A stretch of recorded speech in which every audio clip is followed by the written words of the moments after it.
Hey everyone, this is Pete. Welcome back to Atari A to Z, a series of short playthroughs of Atari 8-bit games, some which I grew up with, and some which are new to me. This is Shooting Gallery by Mark Riley, I believe was his name.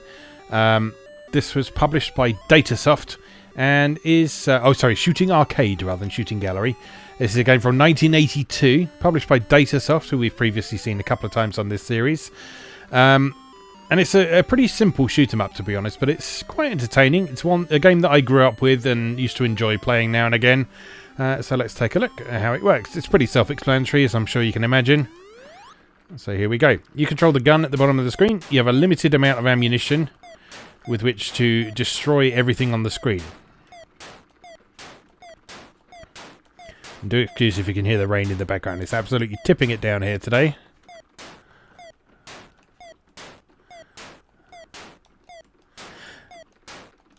So, there are a few interesting little mechanics in here. So, you've got these faces in the middle, for example. So, if you shoot them when they're smiley, you get points.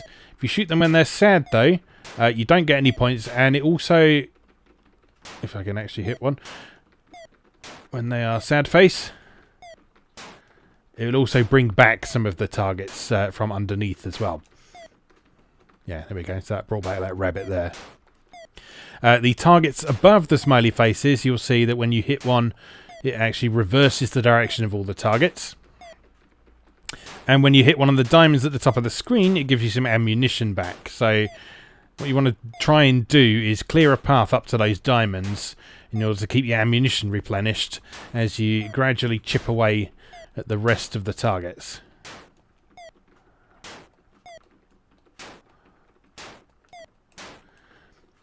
So this is a shoot 'em up that's more about accuracy rather than speed, I guess. It's not about survival.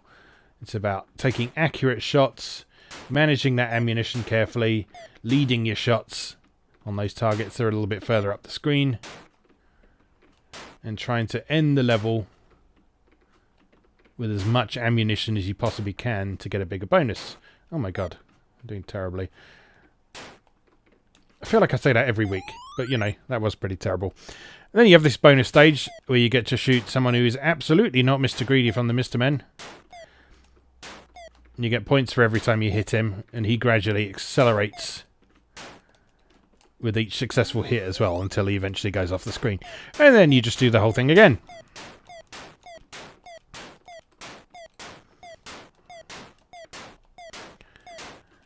And that's pretty much it.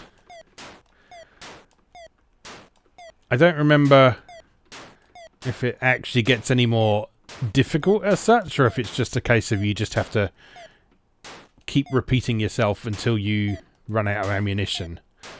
But certainly the basic mechanics are the same. They don't start shooting back or anything like that, I don't think. And so it's just purely about accuracy and score. And timing to a certain extent as well. So you want to try and make sure that you sort of time your shots correctly to hit the smiley faces. Obviously leading your shots to ensure that you can get the more difficult to hit targets further up the screen. That's also about timing.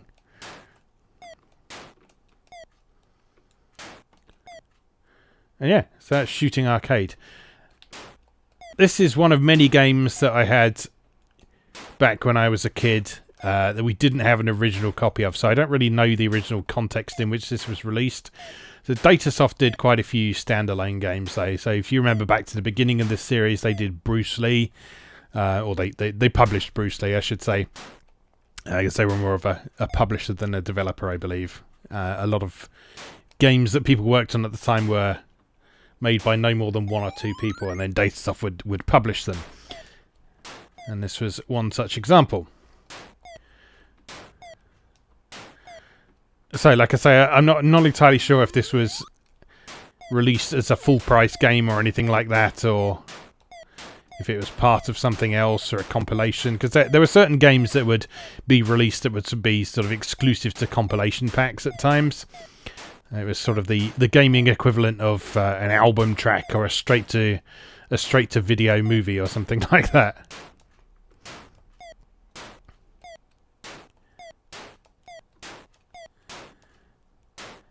Yeah, okay, so I think this one is getting a little bit harder because the speed is a little bit faster.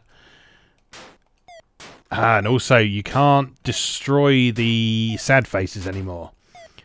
So that means if you hit a sad face now, it just stays there. It still brings back one of the rabbits, but it doesn't destroy it. So you can't sort of brute force your way through to the end. That's quite interesting. That adds a nice twist on those basic mechanics. I was wondering how they were going to make it more difficult, but yeah, that's quite a good way of doing it.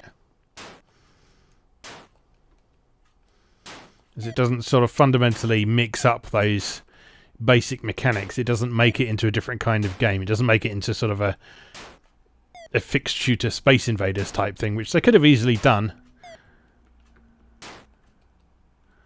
But no, instead it's still about accuracy. In fact, it's arguably even more so about accuracy now that you've got to make sure that you hit them with the correct timing as well. And can't just brute force your way through and hope for the best.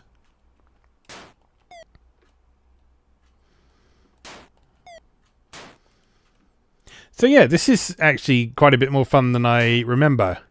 As I was saying, this was a game that we had on one of our numerous discs of pirated games back in the day. There were actually a couple of different shooting gallery type games on that disc. There was this, and there was Moonbeam Arcade that I remember actually quite liking, but for whatever reason I remember other members of my family not being terribly enamoured with it for some reason. I think it was too cute or something like that. But well, if you've read any of the stuff I write now, you'll know that cute most certainly is not a sticking point for me.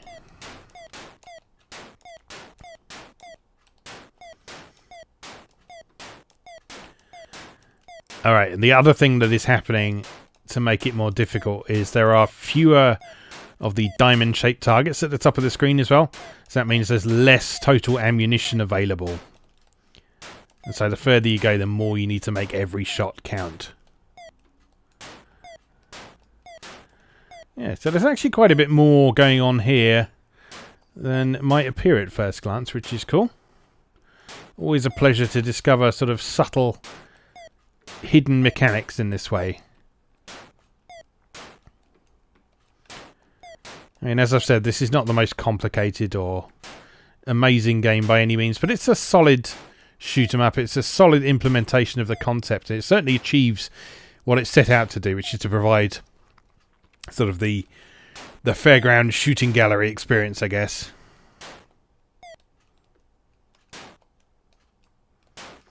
Without sort of getting heavily bogged down in things like trying to simulate physics or angles and that kind of thing. It's sort of using basic shoot 'em up mechanics in a slightly more creative way than normal.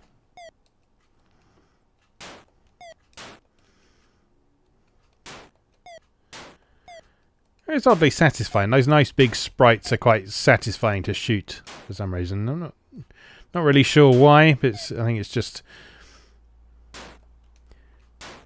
they just look nice. They're nice targets to hit. Alright, there we go. So there's Shooting Arcade from 1982, did we say? Yeah, there we are. 1982 by Mark Riley, published by DataSoft Incorporated for the Atari 8-bit range of computers. So, thank you very much for watching, and I'll see you again next time. Thanks for watching. If you enjoyed this video, please help out the channel by leaving a like or a comment and subscribing. New episodes of Atari A to Z are on Tuesdays and Atari ST A to Z on Thursdays. Check out atariatoz.wordpress.com for a full archive.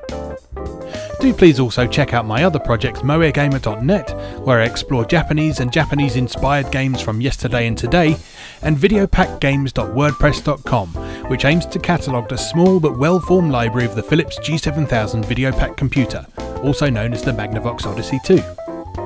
You can also support my work on Patreon or buy me a coffee. You can find links to do both down in the video description. Thanks again, and I'll see you next time.